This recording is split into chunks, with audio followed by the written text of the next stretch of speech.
Happy Sunday. It's another beautiful day right here overlooking the Caribbean Sea.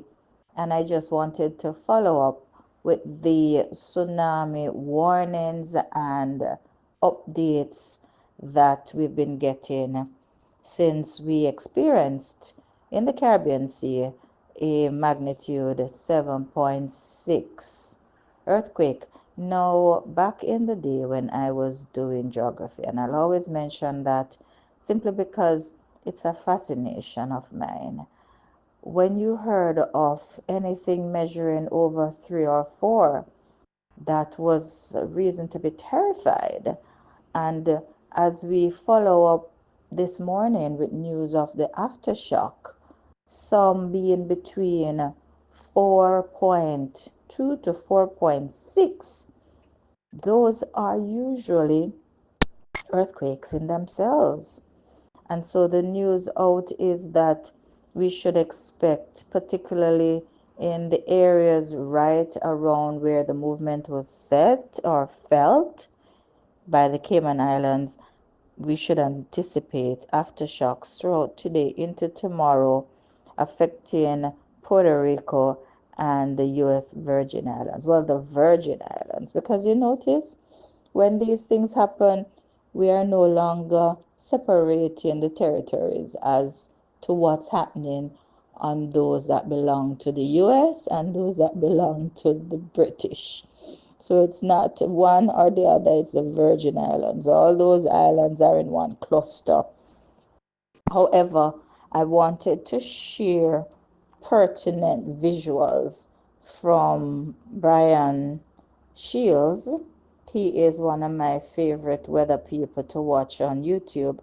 And as I tried to describe the difference in plate movement and what would cause the sea levels to rise, he did a wonderful job with graphics.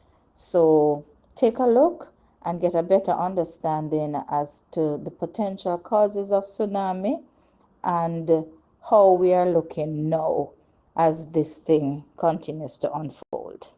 Know that throughout the day I am watching that. So what does that mean for that tsunami kind of outlook and prospect for this? Now, when this developed, I did a quick post on this on YouTube to keep you covered. Now, where this occurred, the fault line this occurred, this was a strike slip fault. So that is, you see, it's basically you have two pieces together. This is under the water, and they slide past each other, right? Those types of earthquakes are less likely to cause a tsunami. Why? Well, it's different because they're not going up. They're just sliding past each other. Anything that kind of rises could help rise that water. So being that it was a strike slip fault, just sliding past each other and not necessarily rising or having one area lower, that was helpful. And that's why there were those tsunami advisories put out.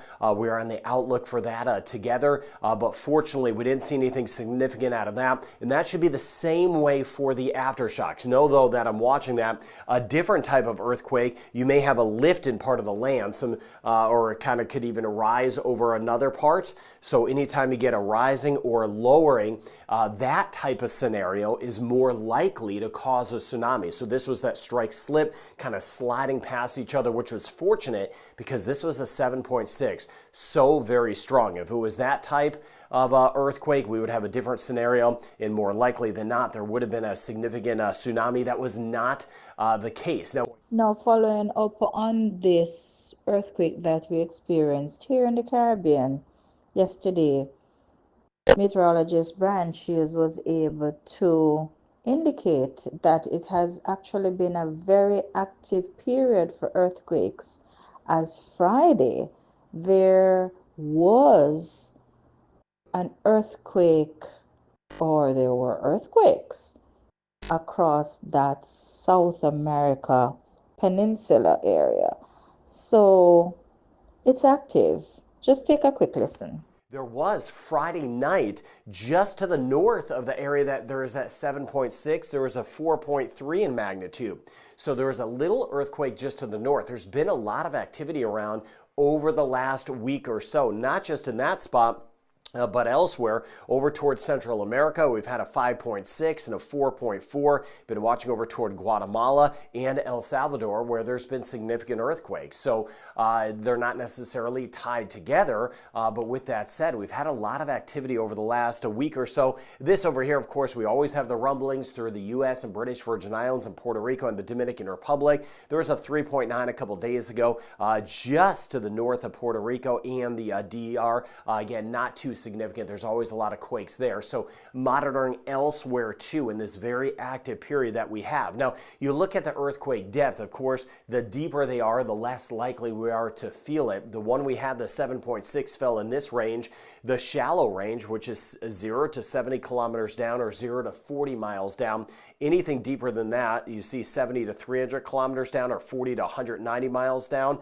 That's intermediate, and then anything deeper than that, that would just be simply deep. This one was shallow. That's why many of us felt it around the Caribbean, around the region, but fortunately, being that strike slip, that did help prevent or at least not cause that tsunami. So lots to track. I'll be monitoring those aftershocks. This is where we'll end today's video, but hopefully before the end of today, we can bring you an update on steps to take when experiencing an earthquake to ensure that you remain as safe as is humanly possible. Once again, it's a beautiful day to give thanks, to celebrate life, and to know that we have an awesome power watching over us, taking care of us, and ensuring that at least for this moment, life and property have been saved. This is Sheri saying, ciao for now.